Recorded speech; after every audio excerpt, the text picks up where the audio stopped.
महिला आरक्षण बिल लाने के लिए बीआरएस एमएलसी के कविता मुखर रूप से बोल रही हैं, जिसको लेकर वो और उनकी पार्टी के कार्यकर्ताओं ने हाल ही में एक राउंड टेबल कॉन्फ्रेंस का आयोजन भी किया था। इस दौरान अलग अलग पार्टी के नेताओं ने महिला आरक्षण को लेकर बात की और अपनी राय रखी। इसके साथ साथ विपक्षी दलों के नेताओं ने केंद्र की बीजेपी सरकार पर जमकर हमला भी बोला है। जाने उन्होंने क्या कहा। कोशिशें तो बहुत हुई। 1996 में देवेगौड़ा सरकार ने कोशिश करी, फिर वाजपेयी साहब ने कोशिश करी, उसके बाद यूपीए 1 यूपीए 2 में कांग्रेस की सरकार ने कोशिशें करी। प्रयास बार हुए हैं, लेकिन बिल कभी लैप्स हो जाता है, कभी स्टैंडिंग कमेटी में भेज देते हैं, कभी कोई कमेटी को बनाकर उस पर रोक लग जाती है। मुझे लगता है अब समय आ गया है कि प्रचंड बहुमत की बीजेपी की सरकार है, जो चाहे वो कानून पास कर सकते हैं, जो चाहे संविधान में वो संशोधन कर सकते हैं। तो अब समय आ गया है कि अब एक और पीढ़ी को इस संघर्ष से ना गुजरने दें और मुख्य धारा की राजनीति में महिलाओं को लाएं।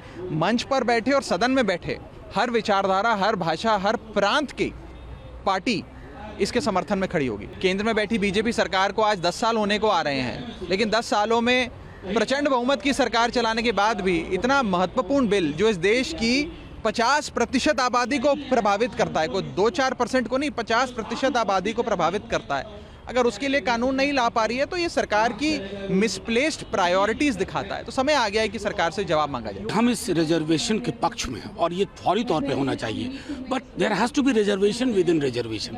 अन्यथा जो रेनबो एक हम प्रतिनिधित्व देखना चाहते हैं, इंद्रधनुषी, उसमें पिछड़े समाज की, अनुसूचित जाति जनजाति समाज की हमारी महिलाएं पिछड़ जाएंगी। आज देश को शर्मसार करने वाली बात है कि दुनिया भर के अगर आंकड़ों में, रैंकिंग्स में हम हैं विमेन रिप्रेजेंटेशन को लेकर, हम बॉटम 10 या 20 कंट्रीज में होंगे। ये जब G20 के हम चेयरमैनशिप हमने एक्सेप्ट की है, हम विमेन इश्यूज़ को सबसे आगे रख रहे हैं, तो इस समय पे जो एक सरकार है जिसके पास बहुमत है, जिन्होंने 2014 में इसका वादा किया था कर दिखाएंगे, तो आज तक वो चुप क्यों बैठी है? अगर वो लाते हैं पार्लियामेंट में, हम सब उनका समर्थन करेंगे। This will go across political party lines.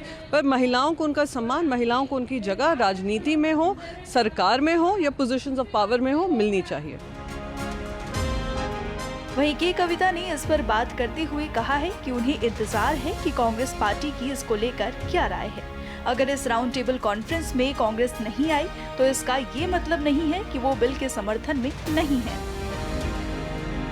बहुत सारे पार्टीज है, लॉजिस्टिकल इश्यूज कुछ भी हो सकता है। अगर कांग्रेस पार्टी या कोई भी पार्टी नहीं आ रहे तो मुझे नहीं लगता है कि बिल के अगेंस्ट है। शायद बिजी होंगे या शायद उनका कुछ और मंशा होगा, लेकिन जो डिमांड बढ़ रही है लगातार रोज़, मुझे लगता है सारे पार्टीज अपनी राय रखेंगे ज़रूर। एक सुप्रीम कोर्ट में अभी बिल भी पेंडिंग है जिसमें सारे पार्टीज को अफिडेविट भी डालना है, जिसमें बीआरएस ने ऑलरेडी अफिडेविट डाला है। हम वेट करेंगे कांग्रेस पार्टी का अफिडेविट उसमें क्या होगा, उसके बाद कुछ और चर्चा करना है तो ज़रूर चर्चा।